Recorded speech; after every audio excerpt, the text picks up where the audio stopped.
When I saw this one, I expected Alex Morono to be the favorite going into this fight. And I'm not really sure, to be completely honest with you, where he at least lost it with the UFC, right? Like this guy, Alex Morono is an ultimate company man, taking multiple fights on short notice, fighting whoever, whenever, and always giving it his all. I mean, yeah, he has had some instances where he's gassed out or where he's faltered in the fights, but to be that big of an underdog when you've put on that kind of work and shown us hardcores what you can get done, shocked me that he's the underdog, man. Yeah, and especially for Daniel Rodriguez, interesting stat to no fault of his own. But the last time that Rodriguez won a fight at 170 pounds was against Kevin Lee in 2021. The last time he won a fight in this weight class, bro.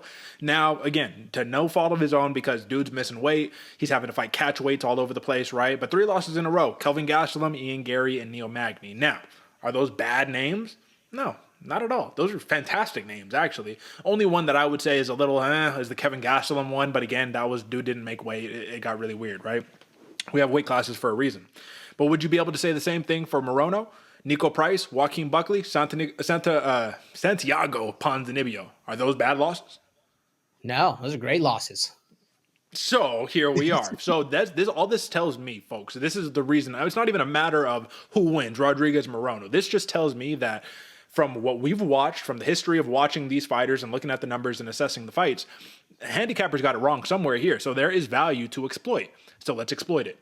Let's look at the props more than anything else. I like Morono just as a pure dog because I think that this line is off. But if I'm looking at the props and you look at the decision prop, this is how I know that this is recency bias. Plus 400 decision prop for Morono, plus 125 for Rodriguez. So they're banking on Morono gassing out right here. What do you think? Yeah, they're absolutely banking on him gassing out, not taking in consideration he's been prepping for this fight, because I would have had it a little closer to even on that one, right? Like plus 200, plus 250 for both sides, maybe a plus 300 in there. But to say that Morono is going to consistently gas out every single time, man, that's definitely a fallacy.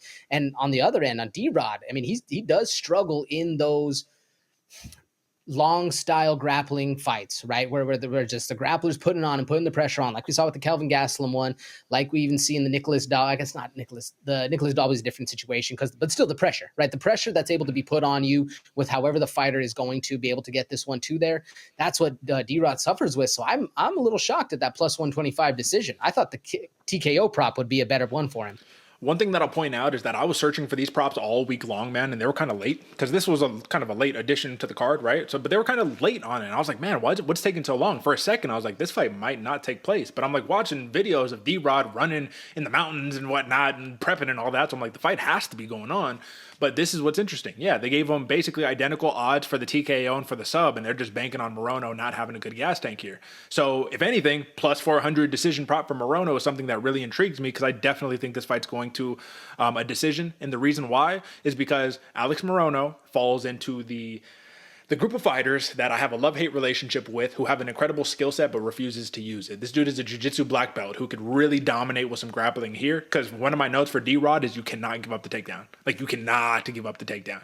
But Morono is like, cardio is the big question mark, but you got the grappling edge. Are you so afraid of gassing out, which is the number one fear in all combat sports, that you don't grapple because of that reason? You just go toe-to-toe. And you know what we're always going to say. He's Dusko number 2. Keep the chin down. Keep the chin. Come on, tuck it. You know what I mean? Tuck it. But I'm just saying. What do you think? Yeah, no, that's you hit the nail on the head, Derek. I mean, if Morono's going to win this fight, he's going to have to do it by sticking to his game plan, getting the fight to the ground. I even have the same note for Rodriguez: cannot get controlled on the ground. Like, that is his biggest thing right there. And if he is able to, right, hurt Morono, right, put the distance on and put the jabs together, put the combos together, and then dip out and glide, Morono seems to have a struggle with that, man. He starts getting the wide eyes, right? He starts looking, start kind of hands just reaching instead of being by your chin. And that's where I see that TKO prop at plus 325 coming in handy. There we go. So this is the one contentious pick that we have of the card. Everything else is consensus right here. So I'm going to rock with Morono. Again, I think the lines are just off on this one, and I'm taking value where I see it. So let's rock it. Dog play. Don't even bet on anything. Just plus 150, Alex Morono. But that was the open, actually. Let me tell you. He's currently, plus 180. It's swollen right there. So give me that all day. AJ, tell the people your pick for Rodriguez. A lot of recency bias going on that side, folks. But no, I'm with you. I'm rocking D-Rod over here. And like I said, plus 325. I'm expecting some reaching to happen. I'm expecting some fireworks to go. I like this fight. You know what they say, if you reach, we teach. All right, we'll see how it goes.